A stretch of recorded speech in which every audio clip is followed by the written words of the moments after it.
आज जो हमारे गेस्ट हैं यहाँ पर अभी पीछे बैक स्टेज पर, उनका अपना YouTube चैनल है साइंस एंड फन के नाम से, और उनके YouTube के ऊपर 45 लाख से ज्यादा सब्सक्राइबर्स हैं। Please give an energetic and warm welcome to the one and only Ashu गाय।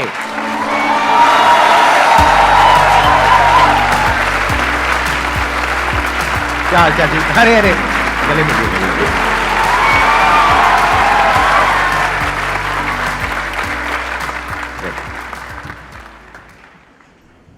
आप में से जिन लोगों ने इनकी वीडियोस देखी है, आपको पता ही होगा कि कितने इंटरेस्टिंग तरीके से जो साइंस के टॉपिक्स होते हैं, अलग अलग जो साइंस के कॉन्सेप्ट्स होते हैं, उसको एक्सप्लेन करते हैं प्रैक्टिकली एक्सपेरिमेंट्स के थ्रू।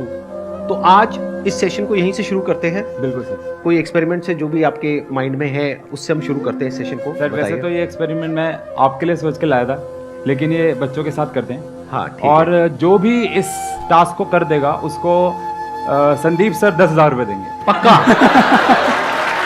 मैं आप पे दाव लगा रहा हूँ, वहां मत देना। बिल्कुल बिल्कुल ठीक है जी। हाँ, सर बताइए। कोई भी अगर कोई वॉलंटियर यहाँ पे आना चाहते हैं, आप आ जाओ। टास्क क्या है कि आपको अपनी एक टांग, यानी इनको अपनी एक टांग 10 सेकंड तक हवा में उठानी होगी। और अगर ये 10 सेकंड तक, इसे मैंने उठा रखी है, अगर ये 10 सेकंड तक अपनी एक टांग उठाते हैं तो संदीप सर इनको अभी गूगल पे करेंगे 10,000 रुपए। भाई ये मतलब एक को ही देने हैं ना, सबको तो नहीं देने ना। सर ये वहां पे कर सकते हैं? हाँ, जहां मर्जी। छोटा सा ट्विस्ट क्या है बस कि इनको क्या करना होगा कि अपनी, एक बार इधर आ जाएं आप, इनको अपनी जो राइट लेग है वो यहाँ पे जोड़ के रखनी होगी और अपने शोल्डर को भी यहाँ पे टच करके रखना होगा और अपनी लेफ्ट लेग को 10 सेकंड तक उठाना होगा। हम सब 10 सेकंड तक काउंट करेंगे। अगर ये 10 सेकंड तक उठा लेते हैं तो 10,000 रुपए। हर एक सेकंड का 1,000 रुपए नहीं है भाई। आप अपने लेग वहां पर टच कर लीजिए और शोल्डर टच कर लीजिए, चेस्ट सीधी रख लीजिए। यस, हम सब काउंट करेंगे 1 2 3 पे टांग उठाएंगे। 1 2 3। कैमरा फोकस किया जाए इनके पैरों पर। आप नहीं कर पा रहे? कोई और भी? अच्छा आप आ जाइए। हम 1 2 3 बोलेंगे। 1 2 and 3। चलिए पहले तो इनके तालियां। Big round of applause for both of them. तो actually this is the concept of centre of mass. हमारी बॉडी का centre of mass actually body के बीच में लाया करता है, मतलब जहां आप सोच रहे हैं वहां नहीं, थोड़ा सा ऊपर लाया करता है। और बायोलॉजिकली हमारी बॉडी बैलेंस रहती है सेंटर ऑफ मास पे। तो अगर मैं अपनी कोई भी एक लेग उठाऊंगा तो ऑटोमेटिकली मेरी अपर बॉडी ऑपोजिट साइड पे शिफ्ट होना चाहिए to balance the centre of mass. But उनके पास ऑपोजिट साइड पे जाने के लिए जगह नहीं है, और अगर जगह नहीं है तो सेंटर ऑफ मास शिफ्ट नहीं हो पा रहा है। तो बायोलॉजिकली उनकी बॉडी कह रही है कि तो एक साइड गिर जाएगी। बहुत सिंपल सा एक साइंस का कंसेप्ट। एक्सीलेंट जी, let's give a big round of applause for him please sir.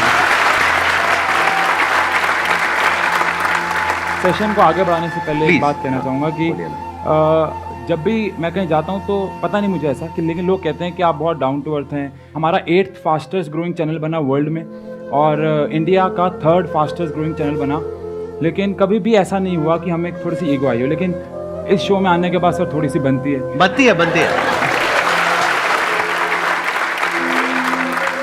मैंने डिसाइड किया है कि मैं सर के साथ एक फोटो क्लिक करवाऊंगा।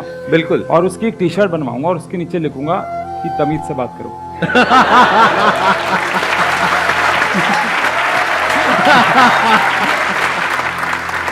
आपका जो वैसे स्टाइल है ना, मैंने देखा अभी भी आपने थोड़ा डेमो तो दे ही दिया है, वो आई थिंक एक टीचर का कम और एक स्टैंड अप कॉमेडियन का ज्यादा है, राइट?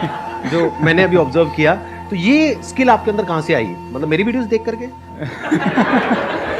सर जब मैं खुद स्कूलिंग में था तो हम लोगों को साइंस जब पढ़ाई जा रही थी तो मुझे कई जगहों पे लगता था कि यार ये चीज़ किताबों में एक्सपेरिमेंट लिखा तो है, बट यही चीज़ों को बहुत इजी तरीके से क्लास में दिखाया भी जा सकता है। सर आप जो भी मेरी वीडियो देखेंगे, कोई भी वीडियो एक ऐसी नहीं जहाँ पे हमने कोई बहुत महंगा सेटअप क्रिएट करके उसको बनाया हो। सब चीज़ें घर से ही निकाली गई हैं। चाहे वो टॉर्क वाला कंसेप्ट हो, वाइपर से साइंस समझा देते हैं हम। अगर बच्चे वीडियोस देखते हैं, हमने बॉब बना दिया, पानी की टंकी में जो वाटर लेवल की बॉल लगती है उससे हमने बॉब बना दी। जैसे अभी आपने एक एक्सपेरिमेंट किया, और कुछ अगर हमको करना हो यहीं पे जो चीजें हैं उसको यूज करके, तो और आप क्या कर सकते हैं? जैसे ट्राइपॉड स्टैंड है और चेयर है, ये बॉटल है, टेबल है, सोफा है, मैं हूँ, आप हो। एक रॉड मुझे चाहिए होगी इसके लिए। कोई हैवी बैग या कुछ हो हमारे पास? हमारे पास ये एक नॉर्मल बैग है जिसको हम लोग अगर ऐसे उठाएं तो हम 10 सेकंड तक बहुत आराम से, 20 सेकंड तक बहुत आराम से उठा सकते हैं। ठीक है। बट अगर आप इस रॉड के एकदम एंड पे इस बैग को लगाएं और फिर इसके एकदम एंड से उठाएं, तो कौन इसको 20 सेकंड तक हवा में उठा सकता है? अच्छा कुछ, हाँ एक सेकंड, कुछ कंडीशन है। अगेन ये बैग खिसक के पीछे नहीं आना चाहिए और 10 सेकंड तक आपको इससे परपेंडिकुलरली, या 20 सेकंड,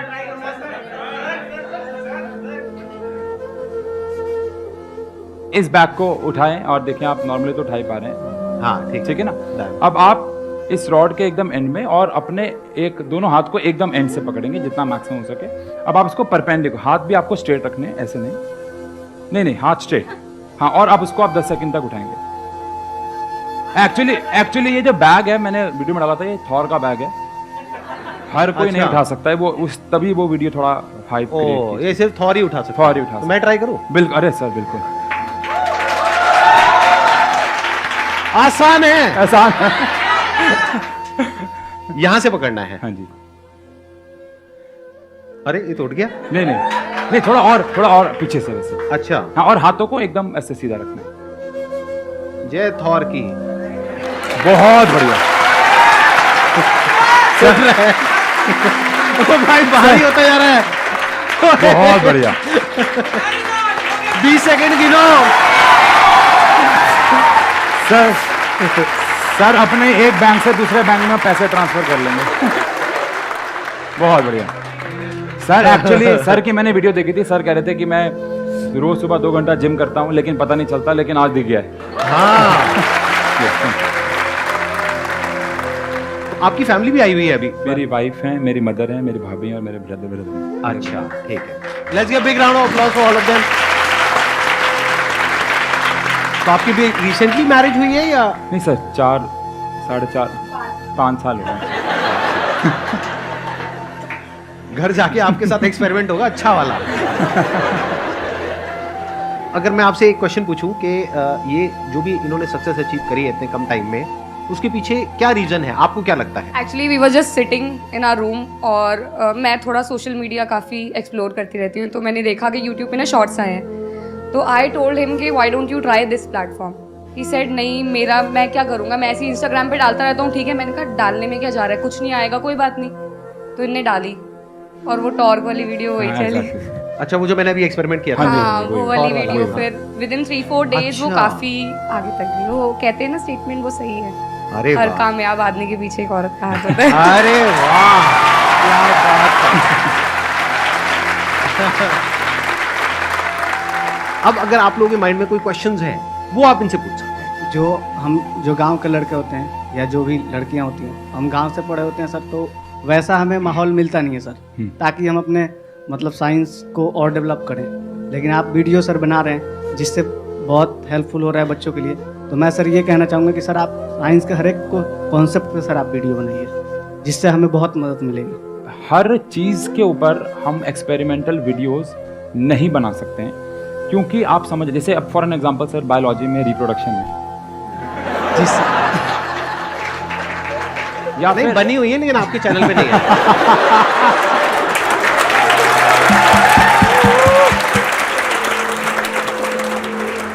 कुछ चीज़ें ऐसी होती हैं जिनको करने के लिए हमारे पास परमिशन ही नहीं है। For an example photo electric effect, अगर आपको पता हो, इसको करने के लिए लाइसेंस चाहिए होता है। जी सर। तो हाँ, लेकिन जितनी भी कोशिश हो सकती है हम लोग वीडियोस बनाते हैं। और मेरा एक मानना है कि ना यूट्यूब पे शायद मुझे दिखना शुरू हुआ कि हमारे चैनल के आने के बाद बहुत सारे लोगों ने ना एक्सपेरिमेंट्स करना शुरू किया। जी सर। बट मैं यहाँ पे उन सबसे भी एक रिक्वेस्ट करना चाहूँगा। बहुत सारी वीडियोज़ में ऐसा होता है कि वो एक एक्सपेरिमेंट दिखा देते हैं और बोलते हैं कि अब आप बताओ इसमें क्या कंसेप्ट लग रहा है। तो बच्चा तो वहीं पे ही उसका जो कंसेप्ट है वो तो क्लियर ही नहीं हुआ ना। आप एक्सपेरिमेंट करने के बाद ऐसे मत बोलो कि अब आप बताओ कौन सा कंसेप्ट लग रहा है। कंसेप्ट अगर समझाना, जैसे इनका एक डाउट है कि अगर हमें साइंस को समझना है और कंसेप्ट जब तक क्लियर नहीं हो रहा है तो फिर उन वीडियोस को बनाने का कोई फायदा नहीं। फिर आप एक साइंस टीचर नहीं, फिर आप एक जादूगर के तरीके से काम कर रहे हो। लेकिन अगर हम एक कंसेप्ट को 1 मिनट के अंदर, सर 1 मिनट बहुत कम होता है, 1 मिनट के अंदर एक्सपेरिमेंट भी दिखाना, उसके कंसेप्ट को भी पूरा समझा देना, तो ये काम हर एक कंसेप्ट के लिए थोड़ा सा पॉसिबल नहीं है। लेकिन मैं आपकी बात को ऊपर रखते ऐसे कहूँगा कि हम पूरी कोशिश करेंगे क्योंकि अब हमारे पास यूट्यूब से रेवेन्यू भी आने लग गया है, तो उस पैसे को हम इस्तेमाल करने लग गए हैं, चीज़ों को अलग लेवल पे लेके जाने वाले हैं, ताकि हम हर चीज़ के ऊपर एक्सपेरिमेंट्स की वीडियो बनाना शुरू करें। सर मैंने आपकी सारी वीडियोस देखी हैं और मैं आप दोनों का ही बहुत बड़ा फ़ैन हूँ। यहाँ पर सारे साइंस की बातें कर रहे हैं कि आपके वीडियोस अच्छे हैं, सर की मोटिवेशन की बातें कर रहे हैं। सर मुझे ये क्वेश्चन थोड़ा हटके है आपके चैनल से, बट ये पूछना है कि आपका जो यूट्यूब चैनल है वो काफ़ी जल्दी ग्रो हुआ है, तो ऐसे और भी यंगस्टर्स हैं जो अपने जॉब या अपने बिजनेस के साथ ये अपना पैशन या हॉबी फॉलो कर रहे हैं, तो सर उनकी भी लाइफ में, आपकी भी लाइफ में फेलियर्स आए होंगे, so how you handle failure sir? जब हम लोग कोई भी काम करते हैं तो उसमें हम, मेरे हिसाब से दो चीज़ें जो है वो बहुत गलत करते हैं। एक है कि हम ना हर चीज़ में बहुत परफेक्शन को ढूंढते हैं और उस चक्कर में हमें कई बार डिमोटिवेशन होता है। जैसे अगर मैं आपसे एक सवाल पूछूं, आप में से कितने लोग ऐसे हैं जो एक स्केल और एक पेंसिल से 10 सेंटीमीटर की लाइन खींच सकते हैं? सर मेरे अकॉर्डिंग ये कोई भी नहीं कर सकता है। रीज़न बीइंग, क्योंकि 10 सेंटीमीटर की लाइन खींचना इट इज़ नॉट पॉसिबल अगर मैं बहुत परफेक्शन पे जाऊँ। रीज़न है कुछ। पहला रीज़न, कोई भी स्केल 100% एक्यूरेसी पे कैलिब्रेटेड नहीं होता। सेकंड, पेंसिल की एक मोटाई होती है। अगर 0.5 mm की पेंसिल की मोटाई है और आप 10 सेंटीमीटर पर जाएंगे तो आप 10 सेंटीमीटर से इधर उधर जाएंगे।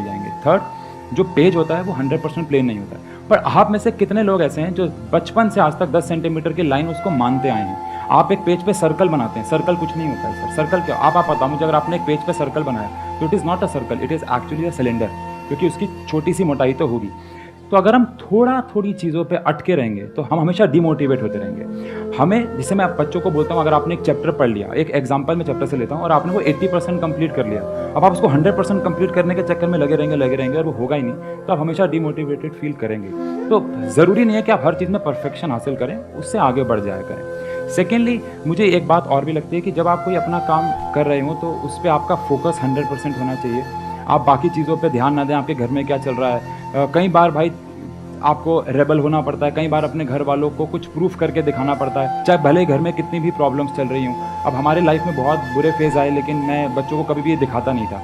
एक कहानी मुझे इसमें याद आई कि एक बंदा है, वो एक डॉक्टर के पास जाता है और डॉक्टर को बोलता है कि सर मैं बहुत डिप्रेशन में हूँ, तो मुझे कुछ इसका इलाज पता है। तो डॉक्टर बोलता है कि हमारे ही क्लिनिक के साथ में एक सर्कस है, वहाँ पे एक जोकर है, बहुत अच्छा हंसाता है लोगों को, तो वो जाके उसका शो दे। तो वो बंदा कहता है कि सर वो जोकर मैं ही हूँ। तो एक्चुअली में वो बंदा खुद डिप्रेशन से जूझ रहा है और वो लोगों को हंसा रहा है। तो हमारी लाइफ में भी ऐसे फेज़ आए जहाँ हमारे बहुत बड़ा लॉस हुआ है। मैंने ये 2-4 जगह शेयर किया हुआ है, लेकिन हमने कभी भी ये अपने काम पे इफेक्ट नहीं होने दिया। हमने हमेशा अपना 100% दिया। मेरी फैमिली ने बोला, कई बार एक आध बार उनके मन में भी आया कि तू ये एक्सपेरिमेंट करता है, इससे टाइम वेस्ट होता है, या ये सब मत कर, इससे कोई फ़ायदा नहीं होगा। बट आज जो रिजल्ट दिख रहा है ना लोगों को, मेरी मदर को, मेरे ब्रदर को, मेरी फैमिली को, मुझ पर प्राउड फील होता होगा शायद, कि भाई जो चीज़ों पे हम पहले कहते ना, लोग आपकी छोटी छोटी बातों पे पहले ऐसे बात करेंगे कि क्या कर रहा है, फिर जब आप कामयाब हो जाएंगे तो पूछेंगे कैसे कर रहा है। तो वो वाली बात है भाई। अगर आपको अपने ऊपर यकीन है कि ये एक अच्छा रिजल्ट देगा, always trust your crazy ideas. हमेशा अपने क्रेजी आइडियाज़ पे आप ट्रस्ट रखें, वो आपको सक्सेस देंगे ही देंगे। थोड़ा बहुत रेबल होना पड़ता है, थोड़ा बहुत बागी होना पड़ता है, घर वालों से अगेंस्ट कभी कभार जाना पड़ सकता है, लेकिन जब आप कुछ साबित कर दोगे तो शायद वो समझ जाएंगे। Thank you so much for coming. It was pleasure meeting you, pleasure talking to you. बहुत मजा आया मुझे आपके, स्पेशली जो एक्सपेरिमेंट्स आपने करे वो देखने में, करने में, वो करने में भी मजा आया मुझे। हाँ, thank you so much ji.